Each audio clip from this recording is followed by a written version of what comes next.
یکی از دغدغه‌های مهم انسان‌ها و علل خصوص کسانی که مثل ما عزیزان در خاورمیانه، ایران، افغانستان که معمولاً در زندگیمون خیلی با علوم غریبه مشهور هستیم و نسبت به این مسائل اعتقادات خاصی داریم، این هست که چگونه اثرات سحر رو یا اثرات وجود این گونه اعمال رو در زندگیمون کمتر بکنیم و از این اثرات خیلی اصطلاحاً رو ما تاثیرگذار نباشه. امروز برای شما یک درس و یک آموزش بسیار بسیار گرانبها رو آماده کردم که انشالله با من همراهی بکنید تا این آموزش رو در ادامه به شما انشالله آموزش بدم و مطالبی رو برای شما بیان بکنم. با نام و یاد دادار پایدار و با درود و عرض ادب به پیشگاه شما گرامیان همراهان کانال، شما عزیزان، امیدوارم در هر کجایی از این جهان که هستید، در هر کشوری، تنتون سالم باشه و دور از مریضی باشید. یک مطلب رو بارهای بار عرض کردم و از شما خواستم، اون این هست که گرامیان برای اینکه به نعمات زندگی و برکات خداوند برسید، به پدر و مادرتون احترام بکنید، به بزرگترها احترام بکنید. و در زندگی من اون چیزی رو که خب خیلی ها شاید تا به امروز تجربه نکردن، در این 16-17 سالی که در کار علوم غریبه هستم، در کار ماوراءالطبیعه، یک مطلب رو خیلی دیدم، خیلی شنیدم، خیلی سوال کردن که خب چگونه می شود که از اثرات اصطلاحاً جن یا مثلا دعا، سحر، این مسائل، طلسم یا مثلا سحر دور بمانیم و روی ما تأثیر خاصی نذاره. این خیلی خیلی مهمه. چگونه به این اصطلاحاً درجه برسیم یا چگونه چه کاری انجام بدیم که این اثرات بر روی ما کم بشه. یکی از مطالبی که خیلی مهم هست و شما باید بدونید، من بارها در موردش صحبت کردم و همچنین در برنامه چسبک ماورایی هم در اونجا من توضیح دادم، این هست که انسان، اگر شما یک انسان رو فرض بکنید، این یک انسان باشه، در دور و بر خودش یک سری حاله های انرژی داره.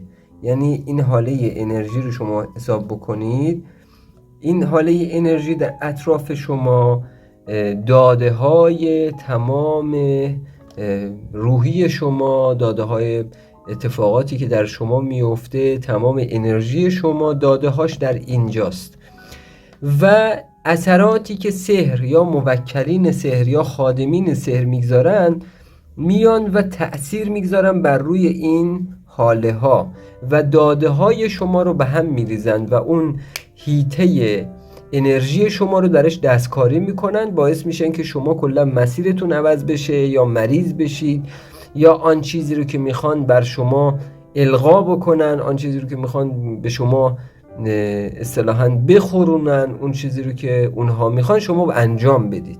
اثر سحر، اثر طلسمات، اثر خدام سحر، خادمین سحر، خادمین طلسمات، موکلین، جنیان، هر چی به همین صورت هست، همه از همین لحاظه، یعنی چیز دیگه ما نداریم. حالا برای این که بتونیم از این اثرات جلوگیری بکنیم، ما معمولاً 2 تا 3 مرحله داریم. اول این که خب به اصطلاح بتونیم خودمون رو، یعنی حاله ها و چاکراهامون رو قوی کنیم. این مهمترین چیز هست، مهمترین فاکتور هست. یعنی چاکراها، حاله های اطراف انسان به صورت حصار اصلی عمل میکنه. حالا طلاسمی که به عنوان اصطلاحاً محافظ هستند یا حرزها و اینها به صورت حصارها و محافظین فرعی عمل میکنن. اصلی ترین چیز حاله ها و چاکراهای انسان، انرژی خود انسان، انرژی کندالینی و چاکراهای فرعی و اصلی خود انسانه. دومین چیزی که ما باید بدانیم، دومین شرط برای این که بتونیم این اثرات رو در زندگیمون کم بکنیم چه هست؟ اعمالی که باعث ضعف حاله ای میشه انجام ندهیم.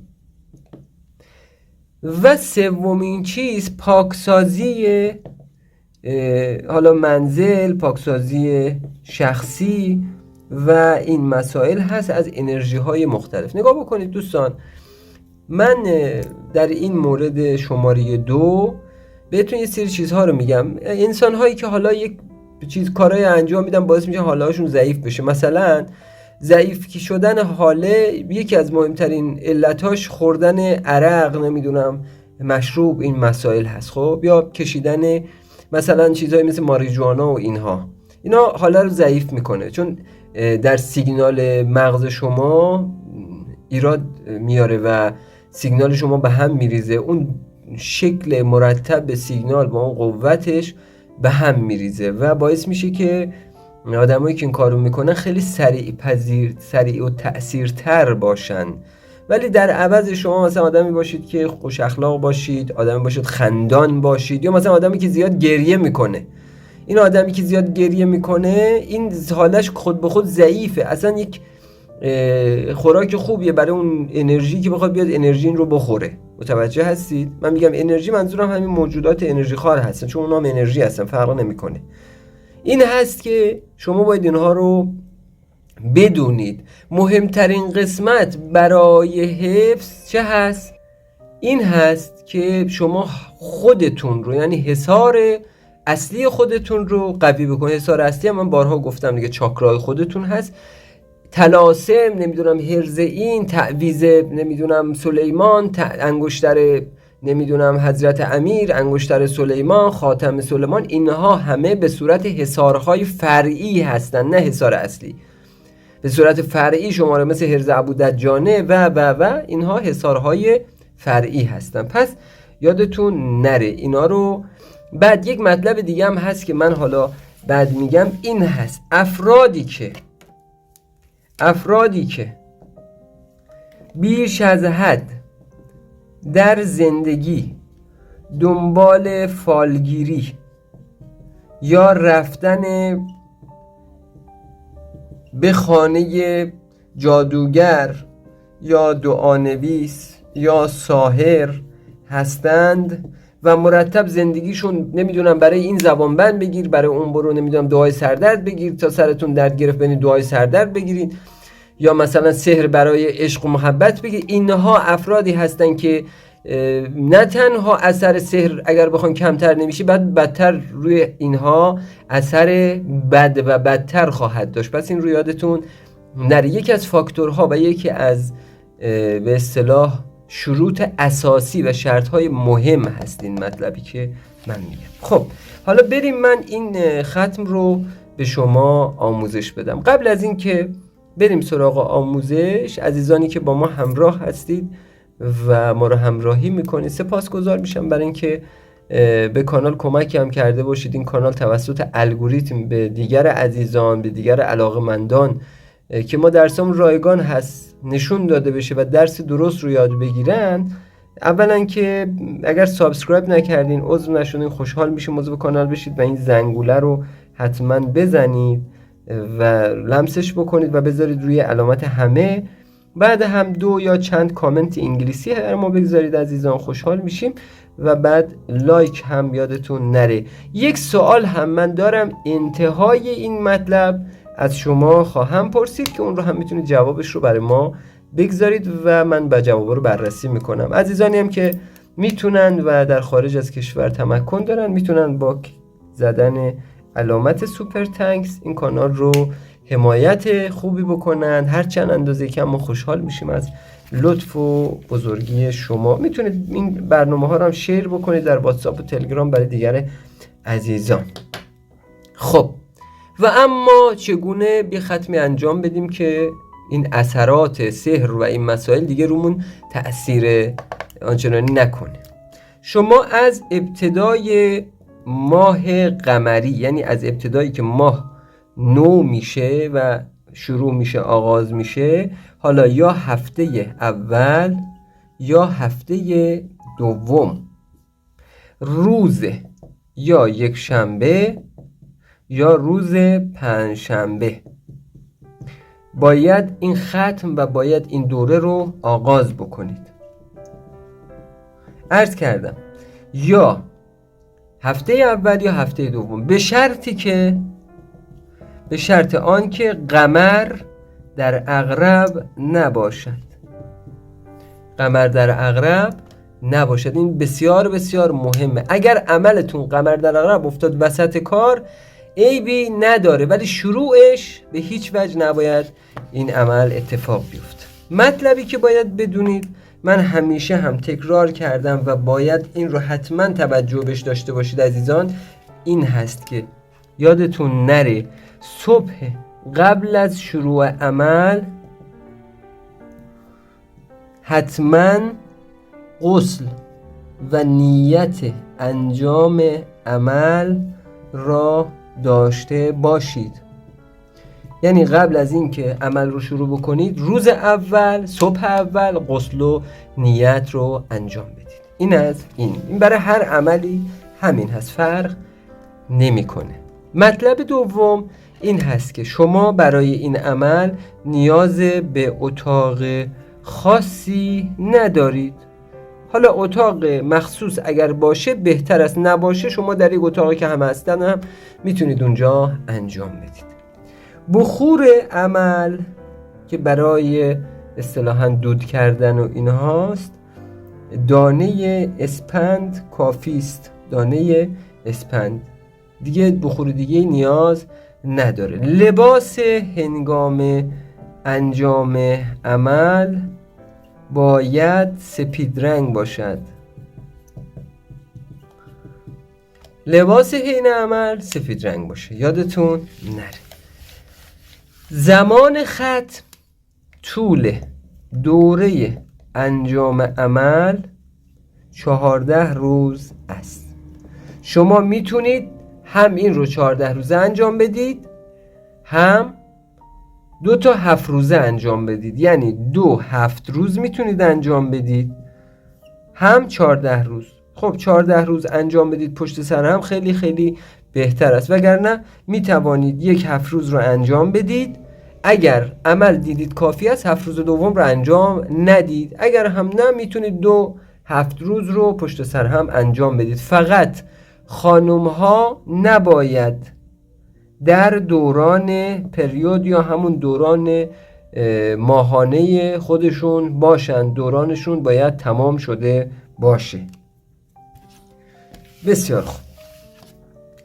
اونهایی که نماز میخونن بعد از نماز، بعد از نماز میبایست نماز رو که خواندید تمام شد، بعد از نماز هر وعده نماز، 5 وعده نماز، هر وعده، در هر وعده نماز میبایست 7 بار سوره قل اعوذ برب الفلق و قل اعوذ برب الناس و 14 مرتبه آیت الکرسی بخوانید. بعد از اون سر به سجده میگذارید و در سجده این ذکر رو میگید: یا حافظ یا وکیل ایاک نعبد و ایاک نستعین.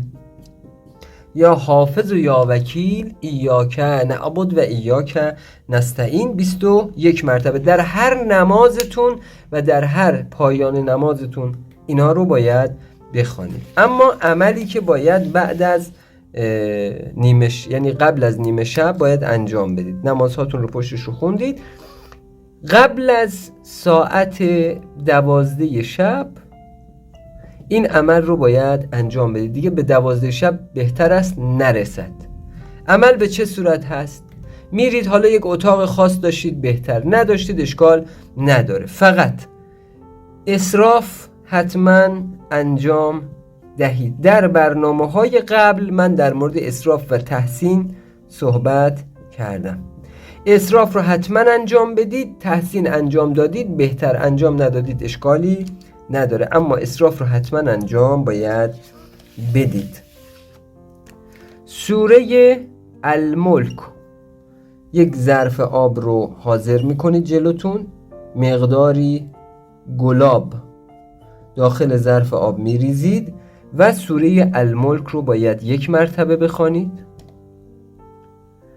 آیه شماره 33 و 35 سوره الرحمن 21 مرتبه با یک بسم الله الرحمن الرحیم، با یک بسم الله الرحمن الرحیم.